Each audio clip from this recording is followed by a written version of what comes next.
yung last na point kahapon was Solgen Guevara. Ito yung crucial na question ngayon, Ted. Sabi niya, yung paglobo ng unprogrammed appropriation, hindi naman naka-apekto sa budget yan eh. Walang budget deficit yan eh. So okay lang yun. Kasi unprogrammed din naman yan magagastos kung walang loan. Hindi naman yan magagastos kung walang extra revenue. So it does not contribute to budget deficit. Then, ang sasagot ko sana doon, at sasagutin ko rin later on yun, nagko-contribute ang unprogrammed appropriations sa deficit. Kasi for every loan you have, may government counterpart. So kung 300 million yung isang loan o 500 million halimbawa, ang government counterpart ang 100 million, o di kung nilobo mo yung loans, o di ang government counterpart tumobo rin. Ang pangalawa at pinaka-crucial, Ted, ito ito yung buong kwento dito sa aking pagtingin. Ito na yung analysis namin as petitioner. Maraming proyekto ang mga legislators na PET projects, mga tulay nila, mga kalsada nila. Hiningi nila sa liderato na pwede ba mapasok sa program. Wala na eh. Puno na yung program eh. Pwede bang ilipat sa program yung program? Ayun. So, lipat sila ng Metro Manila Subway from program, nilipat sa program. O di pasok ka, halimbawa 42 billion yung Metro Manila Subway, pasok ka ng 42 billion worth of projects.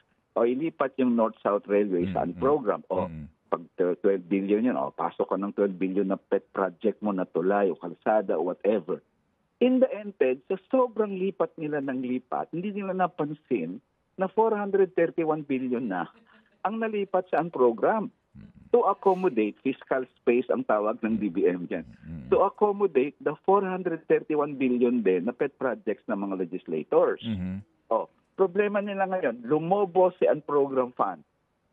Saan natin kukunin? Lumobo na eh. Kunin natin sa PhilHealth. Ayon. Kunin natin sa PDIC. Kasi umangal na siyempre si DOTR. Sabi ni DOTR, teka muna, yung Metro Manila Subway, importante sa amin yan eh. Inilagay nyo sa program, baka naman di na maano yun. Okay. At sige, hanap tayong pondo. So, Ted, lumobo ang budget deficit by 431 billion dahil naglagay kayo ng kung ano-anong proyekto nyo sa program appropriation, nilobo nyo ang program appropriation, grabing budget deficit yun, Ted. So that's my analysis. Bakit lumobo ang program appropriation nang bigla? Kasi sabi siguro, pwede ko bang ipasok to? Teka muna, hintayin mo sa BICAM. Huwag mo muna ipasok dito sa debate sa Kongreso, sa second or third reading. Huwag mo muna ipasok. Kasi magkakagulo tayo dyan eh. Siyempre, maraming sabi, bakit diba? So nilagay sa BICAM ngayon ang naglagay kasi hindi na yan mapansin masyado. Ano na lang yan, eyes and nays na ng pag-ratify niya. Okay. Sige. So it increases the budget deficit.